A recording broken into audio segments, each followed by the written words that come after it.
ಮೆದುಳಿನ ಬೆಳವಣಿಗೆ ಅಂದ್ರೇನು? ಅದು ಯಾವ ವಯಸ್ಸಲ್ಲಿ ಹೆಚ್ಚಾಗುತ್ತೆ? ಈ 7 ವರ್ಷದ ಅವಧಿ ಇದೆಯಲ್ಲ, ಅತ್ಯಂತ ಸೂಕ್ಷ್ಮವಾದ ಅವಧಿ. ಕೂತ್ಕೊಂಡು ಹೋಮ್ವರ್ಕ್ ಮಾಡು ಅನ್ನೋದಲ್ಲ, ಆಟದ ಮುಖಾಂತರ ಪಾಠ. ಡೊಮೆಸ್ಟಿಕ್ ವೈಲೆನ್ಸ್, ಕುಟುಂಬದಲ್ಲಿ ಸದಾ ಜಗಳ, ಕುಡಿಯ ತಂದೆ, ಜಗಳ ಆಡೋ ತಾಯಿ, ಮಕ್ಕಳನ್ನ ನೋಡ್ಕೊಳ್ಳದಲ್ಲೇ ಇರೋಂತಹದ್ದು, ಅವ್ರ ಬಗ್ಗೆ ಕಾಳಜಿನೇ ಇಲ್ಲದೆ ಇರೋಂತಹದ್ದು. ಅವ್ರಿಗೇನಾಗುತ್ತೆ ಅಂದರೆ ಮುಂದಿನ ದಿನದಲ್ಲಿ ಪ್ರತಿಯೊಂದಕ್ಕೂ ಭಯ ಪಡ್ತಾ ಇರ್ತಾರೆ. ಅವ್ರು ಏನೇ ಆದ್ರೂ ಭಯ. ಚೈಲ್ಡ್ಹುಡ್ ಟ್ರಾಮಾ ಮನುಷ್ಯನನ್ನು ಸಂಪೂರ್ಣ ಹಾಳು ಮಾಡಿಬಿಡುತ್ತೆ. ಅದಕ್ಕೆ ಮಕ್ಕಳ ಎದುರಿಗೆ ತಂದೆ ತಾಯಿಗಳು ಜಗಳ ಆಡಬಾರ್ದು. ಓದುವ ಸಂದರ್ಭದಲ್ಲಿ ಎಜುಕೇಶನ್ ಕಂಪ್ಲೀಟ್ ಮಾಡಲ್ಲ, ಆಮೇಲೆ ಯಾವುದೋ ಸಣ್ಣ ಪುಟ್ಟ ಕೆಲಸಕ್ಕೆ ಹೋದಾಗ ಪಶ್ಚಾತ್ತಾಪ ಪಡ್ತಾರೆ. ಅಯ್ಯೋ, ನಾನು ಓದಿದ್ದಿದ್ರೆ ನಾನು ಒಳ್ಳೆ ಕೆಲಸದಲ್ಲಿ ಇರ್ತಾ ಇದ್ದೆ, ಅಯ್ಯೋ ನನಗೆ ಯಾರು ಸರಿಯಾಗಿ ಹೇಳಲೇ ಇಲ್ಲ. ಪ್ರತಿಯೊಬ್ಬ ವ್ಯಕ್ತಿ ಇವತ್ತಿನ ದಿನ ಅವನು ಏನಿದ್ದಾನೆ ದೊಡ್ಡವನಾದ ಮೇಲೆ ಅದು ಅವನ ಬಾಲ್ಯದಲ್ಲಿ ಅವನಿಗೆ ಸಿಕ್ಕಿರುವ ಸಂಸ್ಕಾರದ ಆಧಾರದ ಮೇಲೇ ಇರೋದು. ಬ್ರೈನ್ ಡೆವಲಪ್ಮೆಂಟ್ ಅಂದ್ರೆ ಮೆದುಳಿನ ಒಂದು ಬೆಳವಣಿಗೆ ಅನ್ನುವಂಥ ವಿಷಯ ಬಂದ್ರೆ, ಮೆದುಳಿನ ಬೆಳವಣಿಗೆ ಅಂದ್ರೇನು? ಅದು ಯಾವ ವಯಸ್ಸಲ್ಲಿ ಹೆಚ್ಚಾಗುತ್ತೆ? ಅದ್ರ ಬಗ್ಗೆ ತಿಳಿಸ್ಕೊಡಿ. ಈಗ ಇದು ಸಾಮಾನ್ಯ ಎಲ್ಲ ತಿಳ್ಕೊಂಡಿರಬೇಕಾದ ವಿಚಾರನೇ ಇದು. ಅಂದರೆ ವಿಜ್ಞಾನ ತಿಳ್ಕೊಂಡಿಲ್ದಿದ್ದವರು, ಗೊತ್ತಿದ್ದವರು ಎಲ್ಲರೂ ತಿಳ್ಕೊಬೇಕಾದಂಥ ವಿಚಾರ. ಕಾರಣ ಏನಂತಂದರೆ, ಮನುಷ್ಯನ ಮೆದುಳಿನ ಬೆಳವಣಿಗೆ ಆರಂಭ ಆಗೋದು 21ನೆಯ ದಿನದಿಂದ. ಅಂದರೆ ಆ ಮಹಿಳೆಗೆ ಆಕೆ ಗರ್ಭವತಿ ಅಂತಲೇ ಗೊತ್ತಿಲ್ಲ ಇನ್ನು.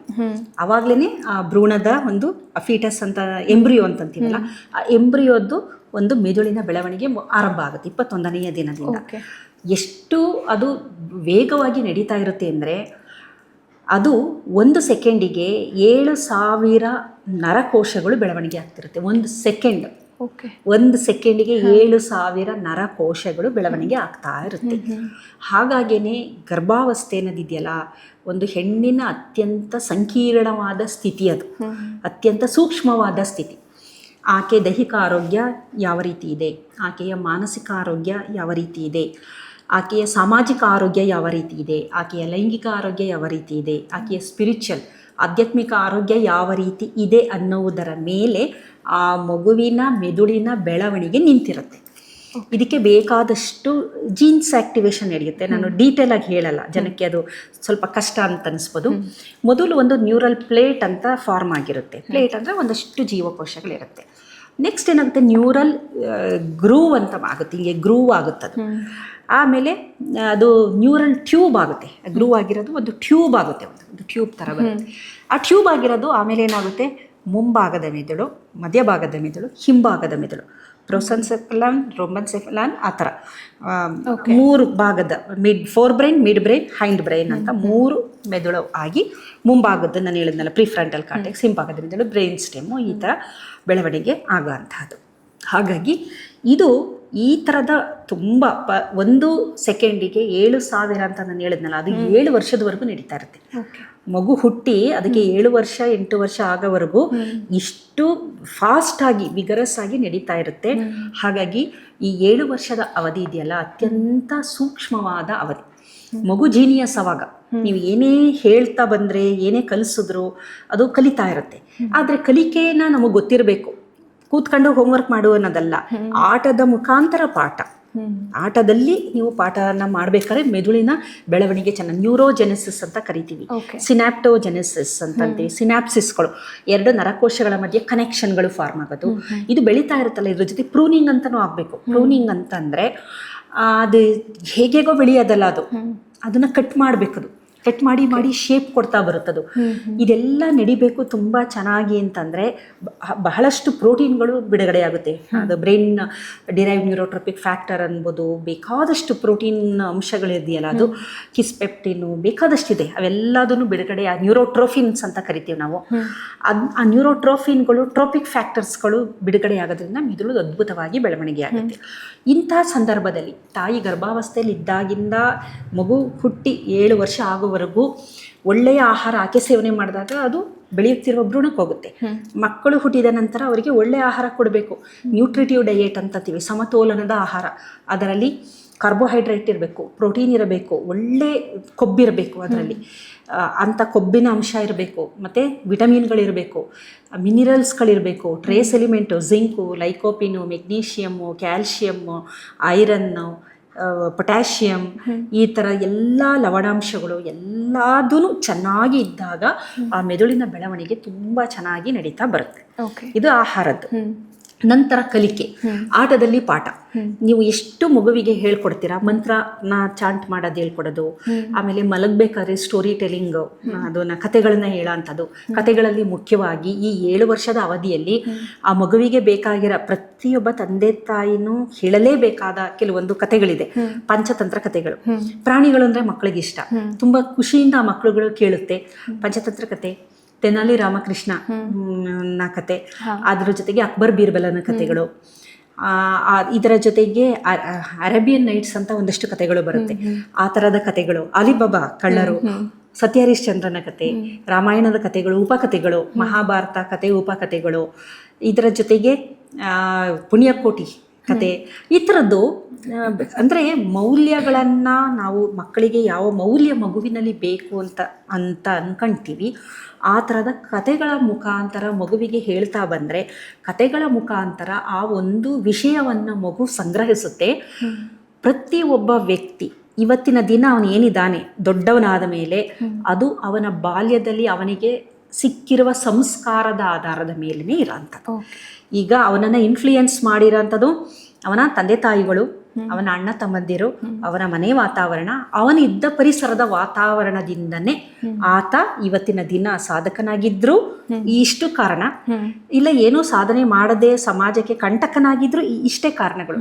ಮೊದಲನೇದಾಗಿ ಕುಟುಂಬ, ತಂದೆ ತಾಯಿಗಳು. ಡೊಮೆಸ್ಟಿಕ್ ವೈಲೆನ್ಸ್, ಕುಟುಂಬದಲ್ಲಿ ಸದಾ ಜಗಳ, ಕುಡಿಯ ತಂದೆ, ಜಗಳ ಆಡೋ ತಾಯಿ, ಮಕ್ಕಳನ್ನ ನೋಡ್ಕೊಳ್ಳೋದಲ್ಲೇ ಇರೋ ಅಂತಹದ್ದು, ಅವ್ರ ಬಗ್ಗೆ ಕಾಳಜಿನೇ ಇಲ್ಲದೆ ಇರೋ ಅಂತಹದ್ದು, ಈ ಥರದ್ದು. ಆಮೇಲೆ ತಂದೆ ತಾಯಿಯ ಕೆಟ್ಟ ಒಂದು ಎಕ್ಸ್ಟ್ರಾ ಮ್ಯಾರಿಟಲ್ ರಿಲೇಷನ್ಗಳಾಗಿರ್ಬೋದು, ಅಥವಾ ಮಲತಂದೆ ಮಲತಾಯಿ, ಅಥವಾ ಬಡತನ ಆಗಿರ್ಬೋದು, ಈ ಥರದ್ದೆಲ್ಲ ವಾತಾವರಣಗಳಲ್ಲಿ ಮಕ್ಕಳು ಬೆಳೆದಾಗ ಖಂಡಿತವಾಗ್ಲೂ ಅವನು ಏನು ಎಕ್ಸ್ಪೋಸ್ ಆಗಿರ್ತಾನೆ ಬಾಲ್ಯದಲ್ಲಿ, ಅದು 7 ವರ್ಷ ಅಂತ ನಾನು ಹೇಳಿದ್ನಲ್ಲ, ಅದು ಆಗ್ಬೋದು, ಒಂದು ಹದಿಹರೆಯದಲ್ಲೂ ಆಗ್ಬೋದು. ಬಟ್ 7 ವರ್ಷ ತುಂಬ ಪ್ರೈಮ್ ಅಂತ ನಾವು ಅಂತೀವಿ. ಖಂಡಿತವಾಗ್ಲೂ ಆ ವ್ಯಕ್ತಿಯ ವ್ಯಕ್ತಿತ್ವವನ್ನು ರೂಪಿಸೋದಕ್ಕೆ ಕಾರಣ. ಆ ಮಕ್ಕಳುಗಳು ಭಯ ಪಟ್ಬಿಟ್ಟಿರ್ತಾರೆ ತಂದೆ ತಾಯಿ ಜಗಳ ಆಡ್ಬೇಕಾರೆ. ಆಮೇಲೆ ಇನ್ಸೆಕ್ಯೂರ್ಡ್ ಫೀಲಿಂಗು ಅವ್ರಿಗೆ ಏನಾಗುತ್ತೆ ಅಂದರೆ, ಮುಂದಿನ ದಿನದಲ್ಲಿ ಪ್ರತಿಯೊಂದಕ್ಕೂ ಭಯ ಪಡ್ತಾ ಇರ್ತಾರೆ. ಅವ್ರು ಏನೇ ಆದ್ರೂ ಭಯ, ಇನ್ಸೆಕ್ಯೂರ್ ಫೀಲಿಂಗು, ಏನೇ ಮಾಡಬೇಕು ಅಂದ್ರೂ ಧೈರ್ಯವಾಗಿ ಮಾಡೋದಿಲ್ಲ. ಆಮೇಲೆ ಎಲ್ಲರ ಮೇಲೂ ಸಂಶಯ, ಅವರು ನಾನು ದುಡ್ಡು ಕೊಟ್ಟಿದ್ದೀನಿ, ಅವರು ನನಗೆ ಮೋಸ ಮಾಡಿದ್ರೆ, ಅವನು ಸರಿಯಾಗಿ ಕೆಲಸ ಮಾಡಲ್ಲ, ಈ ಥರ ಎಲ್ಲದರಲ್ಲೂ ಸಂಶಯ, ಎಲ್ಲದಕ್ಕೂ ಭಯ, ಕಾನ್ಫಿಡೆನ್ಸ್ ಇರೋದಿಲ್ಲ. ತನಗೇನೋ ಆಗ್ಬಿಡುತ್ತೆ, ತನಗೆ ಲಾಸ್ ಆಗುತ್ತೆ, ತನಗೆ ಮೋಸ ಆಗುತ್ತೆ, ನನಗೆಲ್ಲ ಸೇರಿ ಮೋಸ ಮಾಡಿ, ಈ ಥರದ ಭಾವನೆಗಳು, ನೆಗೆಟಿವ್ ಏನು ನಕಾರಾತ್ಮಕವಾಗಿ ಇದೆಲ್ಲ ನಮಗೆ ಬರೋದು ಬಾಲ್ಯದ ನಮ್ಮ ಸಂಸ್ಕಾರ, ನಮಗೆ ಸಿಕ್ಕಿರುವ ಫ್ಯಾಮಿಲಿಲಿ ಸಿಕ್ಕಿದೆಯಲ್ಲ ಏನು ಮನೆಯ ವಾತಾವರಣ. ಕಾರಣ ಏನಂದರೆ ಸಬ್ಕಾನ್ಷಿಯಸ್ ಮೈಂಡು ಇದನ್ನೆಲ್ಲ ಕಲೆಕ್ಟಿವ್ ಆಗಿ ಇಟ್ಕೊಳ್ಳುತ್ತೆ. ಮೇಲೆ ಗೊತ್ತಾಗ್ತಾ ಇಲ್ಲ, ಆದರೆ ದೊಡ್ಡವರಾದ್ರೂ ಇವುಗಳು ಎಲ್ಲೋ ಒಂದು ಕಡೆ ಅವ್ರನ್ನ ನಮ್ಮ ಮುಂದಿನ ಭಾಗದ ಮೆದುಳು ವರ್ಕ್ ಆಗ್ತಿರಲ್ಲ, ಅದೇನೇ ಸಬ್ಕಾನ್ಷಿಯಸ್ ಮೈಂಡಿಂದ ಅದೇನೇ ಇದೆಲ್ಲ ಕೊಡ್ತಾ ಇರುತ್ತೆ ನಮಗೆ. ಇದೆಲ್ಲ ಚೈಲ್ಡ್ಹುಡ್ ಟ್ರಾಮಾ ಮನುಷ್ಯನನ್ನ ಸಂಪೂರ್ಣ ಹಾಳು ಮಾಡಿಬಿಡುತ್ತೆ. ಅದಕ್ಕೆ ಮಕ್ಕಳ ಎದುರಿಗೆ ತಂದೆ ತಾಯಿಗಳು ಜಗಳ ಆಡಬಾರ್ದು. ಏನೇ ಡಿಫ್ರೆನ್ಸ್ ಇರಲಿ, ಡಿಫ್ರೆನ್ಸ್ ಆಫ್ ಒಪಿನಿಯನ್ ಇದ್ದೇ ಇರುತ್ತೆ. ಮಕ್ಕಳ ಎದುರಿಗೆ ಅದನ್ನ ತೋರಿಸ್ಕೋಬಾರ್ದು. ಮಕ್ಕಳ ಎದುರಿಗೆ ತುಂಬ ಚೆನ್ನಾಗಿದ್ದೀವಿ ಅನ್ನೋ ಥರನೇ. ಆಮೇಲೆ ಕೂತ್ಕೊಂಡು ಮಾತಾಡಿ ಸಮಸ್ಯೆಯನ್ನು ಪರಿಹರಿಸ್ಕೊಳ್ಳೋದು, ಮಕ್ಕಳಿಗೆ ಇಬ್ಬರು ಪ್ರೀತಿ ಕೊಡೋ ಅಂಥದ್ದು, ಆ ಮಗುವಿಗೆ ಸೆಕ್ಯೂರ್ಡ್ ಫೀಲ್ ಬೇಕು, ಇದೆಲ್ಲ ಮಾಡೋ ಅಂಥದ್ದು. 7ರಿಂದ 13 ವರ್ಷದವರೆಗೆ ಸಂಪೂರ್ಣ ಡಿಸಿಪ್ಲಿನ್, ಶಿಸ್ತು.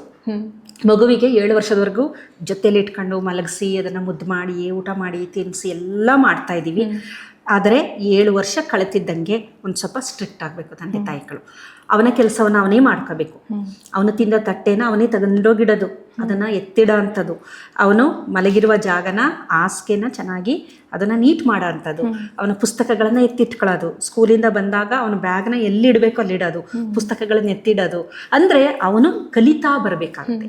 ಆಮೇಲೆ ಎಲ್ಲೋ ಮಾರ್ಕೆಟ್ಗೆ ಹೋಗ್ತಾರೆ, ಮಕ್ಕಳನ್ನ ಕರ್ಕೊಂಡು ಹೋಗೋದು, ಎಲ್ಲ ಕಡೆ ಮಗುವನ್ನು ನಾವು ಇನ್ವಾಲ್ವ್ ಮಾಡ್ಕೊತಾ ಬರಬೇಕು. 7ರಿಂದ 13 ವರ್ಷದವರೆಗೂ ಈ ತಪ್ಪು ಎಲ್ಲ ತಂದೆ ತಾಯಿಗಳು ಮಾಡ್ತಾರೆ, ಏನು ಹೇಳ್ಕೊಡೋದಿಲ್ಲ.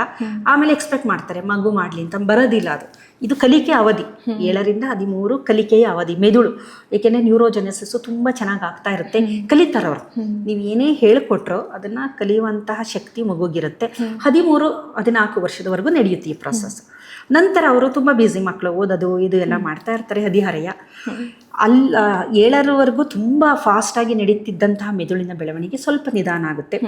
ಹಿಂಭಾಗದ ಮೆದುಳೆಲ್ಲ ಬೆಳೆದ್ಬಿಟ್ಟಿರುತ್ತೆ, ಆದರೆ ಮುಂಭಾಗದ ಮೆದುಳು ಇನ್ನೂ ಬೆಳವಣಿಗೆ ಆಗಿರೋಲ್ಲ. ಅದು ಸಂಪೂರ್ಣವಾಗಿ ಬೆಳವಣಿಗೆ ಆಗಬೇಕು ಅಂದರೆ 24 ವರ್ಷ ಕಂಪ್ಲೀಟ್ ಆಗಬೇಕು. ಅದಕ್ಕೆ ನೋಡಿ ಬಹಳಷ್ಟು ಮಕ್ಕಳು ಹಾಳಾಗೋದು 24 ವರ್ಷದ ಒಳಗೆ. ಅವ್ರ ಜೀವನದಲ್ಲಿ ಈಗ ಓದ್ದಲೇ ಹಾಳಾಗಂಥದ್ದು ಅಥವಾ ಬೇರೆ ಬೇರೆ ಒಂದು ಪ್ರೀತಿ ಅಂತ ಅದರಲ್ಲಿ ಬಿದ್ದು ಹಾಳಾಗಂಥದ್ದು, ಗಂಡು ಮಕ್ಕಳಾಗ್ಬೋದು ಹೆಣ್ಮಕ್ಳು ಯಾರೇ ಆಗಿರಲಿ, ತಂದೆ ತಾಯಿ ಮಾತು ಕೇಳೋದಿಲ್ಲ. ಅವ್ರ ಥರನೇ ಅವರು ನಡ್ಕೋಬೇಕು ಅಂತಾರೆ. ಎಷ್ಟೇ ಹೇಳಿದ್ರು ಇಲ್ಲ ಈ ದಾರಿ ತಪ್ಪು, ನೀನು ಹೋಗ್ತಿರೋದು ಮುಂದಿನ ದಿನದಲ್ಲಿ ನಿನಗೆ ತೊಂದರೆ ಆಗುತ್ತೆ ಅಂದರೆ ಕೇಳೋ ಅಂಥ ವ್ಯವಧಾನ ಇರೋದಿಲ್ಲ. ಕಾರಣ ವಿವೇಚನೆಯ ಮೆದುಳು, ಅರಿವಿನ ಮೆದುಳು ಅಥವಾ ಪ್ರಜ್ಞಾ ಮೆದುಳು ಸಂಪೂರ್ಣ ಬೆಳವಣಿಗೆ ಆಗಿರಲ್ಲ. ಓಕೆ. ಹಾಗಾಗಿನೇ ಎಲ್ಲ ಥರದ ತಪ್ಪುಗಳು ಹದಿಹರೆಯದಲ್ಲಿ ಯುವಕರಲ್ಲಿ ತಪ್ಪೇನಕ್ಕೆ ಮಾಡಿದ್ರು. ಎಷ್ಟೋ ಜನ ಓದೋದಿಲ್ಲ, ಆ ಓದುವ ಸಂದರ್ಭದಲ್ಲಿ ಎಜುಕೇಶನ್ ಕಂಪ್ಲೀಟ್ ಮಾಡಲ್ಲ. ಆಮೇಲೆ ಯಾವುದೋ ಸಣ್ಣ ಪುಟ್ಟ ಕೆಲ್ಸಕ್ಕೆ ಹೋದಾಗ ಪಶ್ಚಾತ್ತಾಪ ಪಡ್ತಾರೆ.